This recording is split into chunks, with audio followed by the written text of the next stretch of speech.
ඉතින් හැමෝටම සුබ දවසක්.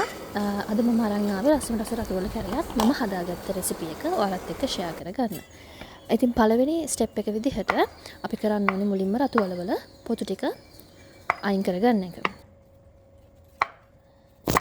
ඉතින් මෙන්න මේ විදිහට ඔයාලට කැමති ආකාරයකට බීට්‍රූට් ටිකේ පොතු ටික ඉවත් කරගන්න පුළුවන්.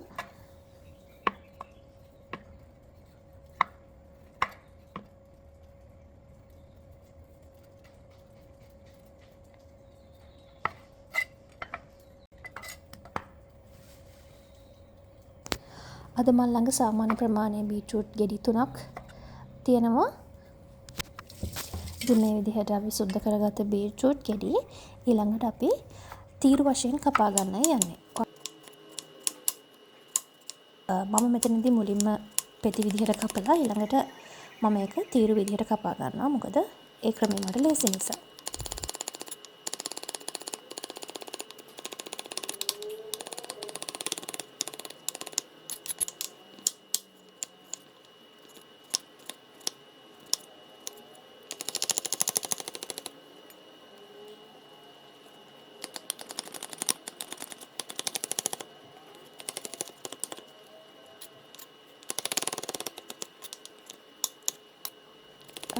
දැන් මේ විදිහට බීට්‍රූට් ටික ඔක්කොම මම කපා ගත්තා.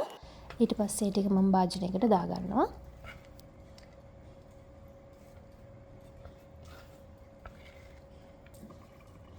ඊළඟට මම හදන්නේ බීට්‍රූට් ව්‍යංජනයට අවශ්‍ය ලුණු, සුදු ලුණු, කරපිංචා, අමු මිරිස්, රම්පේ ඒ වගේ දේවල් ලෑස්ති කරගන්න. ඉතින් මම මුලින්ම සුදු ලුණු කපා ගත්තා. ඊළඟට බී ලුණු, අමු මිරිස් ඒ තුන කපාගෙන ඊළඟට මම කරන්නේ අර කපාගත්ත බීට්‍රූට් ටික භාජනයකට දාලා ඒකට මම රම්පේ, කරපිංචා, අමු මිරිස්, ලුණු, සුදු ලුණු ඒ ටික දාගන්නවා. ඒත් සමගම මම බැදපුළු හාල් ටිකක් එකතු කරගන්නවා. ඊළඟට කහ, උණ පහ සහ මිරිස් කුඩු එකතු කරගෙන ඒ වගේම කුරුඳු පොත්තකුත් මම මේකට දාගන්නවා. ඊළඟට මම ව්‍යංජනයට අවශ්‍ය පොල් කිරි ටික ලෑස්ති කරගන්නවා. ඊළඟට මම අවශ්‍ය පදමට ලුණු එකතු කරගන්නවා. ඉතින් ඊට පස්සේ මම අර සකසාගත්ත පොල් කිරි එක මේ භාජනයට දාලා සාමාන්‍යයෙන් රතුවල යන්තමට වැහෙන ප්‍රමාණයට වගේ මම පොල් කිරි මේ භාජනයට දාගත්තා.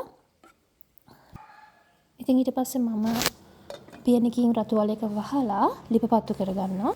විනාඩි 15කට විතර පස්සේ බලද්දි මේ විදිහට තමයි මගේ රතුවල හරිය පේන්නේ. ඉතින් ඔයාලට පේනවා ඇති හොඳට රතුවල ටිකට අවශ්‍ය කිරි ප්‍රමාණය මම අර දාගත්ත ප්‍රමාණය සෑහිලා තියෙනවා.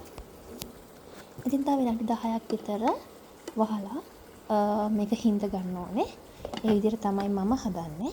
ඉතින් ඔයාලට කිරි වැඩිපුර අවශ්‍ය නම් තව පොල් කිරි ටිකක් දාලා වැඩි හොදි හිඳ ගන්න නැතුව හදා ගන්න පුළුවන්. ඉතින් ඔන්නෝම තමයි මම මගේ රතුවල කරිය හදාගත්තේ. එහෙනම් අදට මම යනවා තවත් මේ වගේ රෙසිපි එකකින් නැවත හමු වෙමු.